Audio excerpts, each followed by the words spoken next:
Hi, and welcome to this new episode of Biopilates Deep Dive. And today, I'd like to discuss an exercise I'm particularly fond of.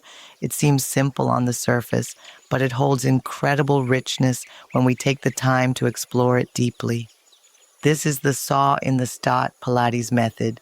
It's a spiral movement, a winding and opening, a breath, a grounded and free gesture where the spine expresses its full capacity, rotation, flexion, and stability. So take your time. Take a moment to feel your posture. Sit up tall. The pelvis is stable and the spine is neutral. The legs are extended in front of you, slightly wider than hip width. The ankles are in dorsiflexion, the arms gently open to each side, palms facing forward.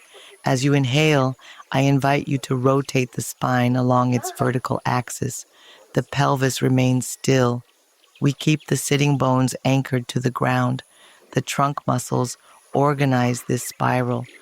The transversus abdominis engages deeply. The obliques, especially those on the side opposite the rotation, contribute to the movement. Two major postural muscles support this mechanism, the latissimus dorsi and the iliocostalis group, an essential part of the spinal erectors. These are divided into three synergistic fascicles, lumborum, thoracic, and cervicis. The iliocostalis lumborum is the lowest. It anchors to the iliac crest, sacrum, and thoracolumbar fascia. It inserts onto the lower ribs. It acts like a lumbar shock absorber, gently breaking the trunk's flexion and stabilizing the spine. Above that, the iliocostalis thoracis links the lower and upper ribs.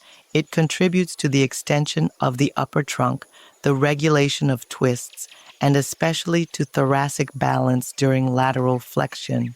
Higher still, the iliocostalis cervicis attaches to the cervical vertebrae. It stabilizes and readjusts the head's position within the spinal alignment.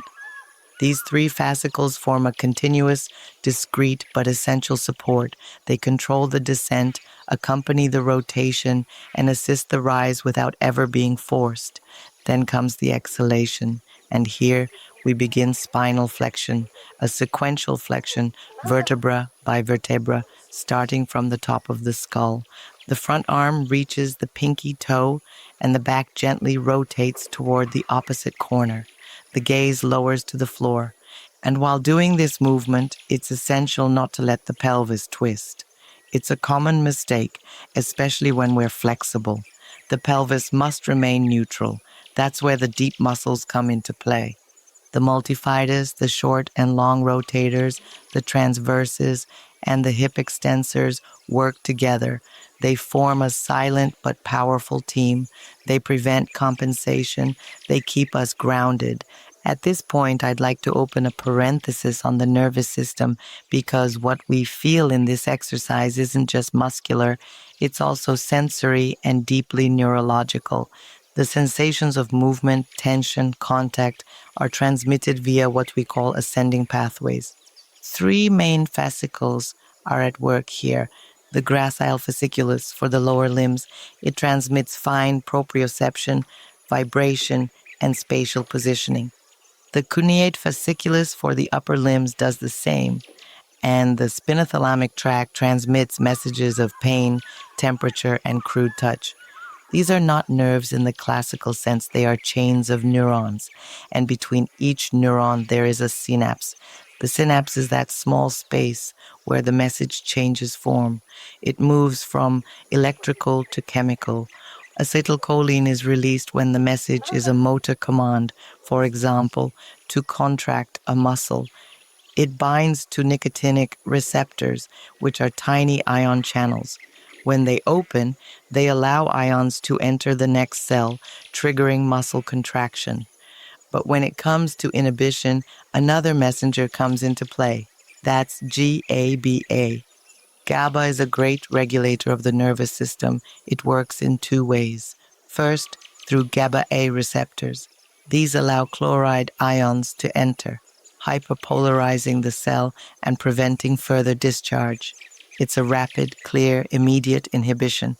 Then through GABAB receptors. These trigger a slower cascade. They close calcium channels, open potassium channels, and gradually reduce the neuron's excitability. This is a deeper, more diffuse break, but just as essential. This alternation between excitation and inhibition is what allows the fluidity of movement. It's what keeps the saw from becoming rigid. It lets it breathe, it lets it adapt. And then with the next inhale, we rise. The spine unrolls from the coccyx up to the crown. The spinal erectors activate to bring the body upright. The rectus abdominis and obliques control this return. The shoulder blades gently readjust. The back arm continues to open. It's a beautiful gesture because it unites breath and alignment, mobilizes, stabilizes, and connects. So, why practice the saw? It reminds us that movement is not linear, it is rotation, flexion, presence, awareness, and regulation, because it invites us to feel the subtlety of the body in motion. And because it helps us grow vertebra by vertebra in the awareness of our axis. Before we finish, a few important reminders. Keep the opposite hip on the mat. Don't tense the quadriceps or hip flexors. Let your breath guide the movement. And above all, feel, observe, adjust, learn. Thank you so much for listening. I'll see you again soon for another episode of Biopilates Deep Dive.